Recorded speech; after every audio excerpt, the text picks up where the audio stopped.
15 partis politiques ont signé cette deuxième déclaration commune, dont le PDCI-RDA de Tidjane Thiam, le MGC de Simone Veil, ex-épouse Gbagbo, ou encore le COJEP de Charles Blé Goudet. À noter en revanche cette fois-ci l'absence du PPACI de Laurent Gbagbo, qui parallèlement a lancé un autre appel au rassemblement de l'opposition. Alors ces 15 partis politiques demandent des réformes, notamment du code électoral, de la commission électorale indépendante ou encore du découpage des circonscriptions. Et pour les mettre en œuvre, ils souhaitent un dialogue politique inclusif. Ce qu'on demande, ce n'est pas la mer à boire.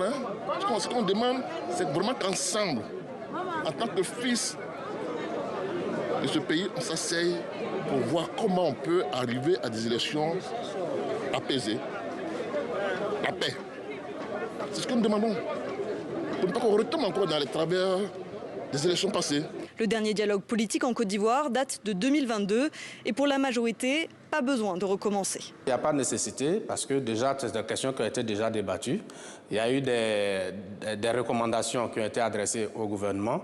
Certaines de ces recommandations ont été mises en place, ont été mises en œuvre.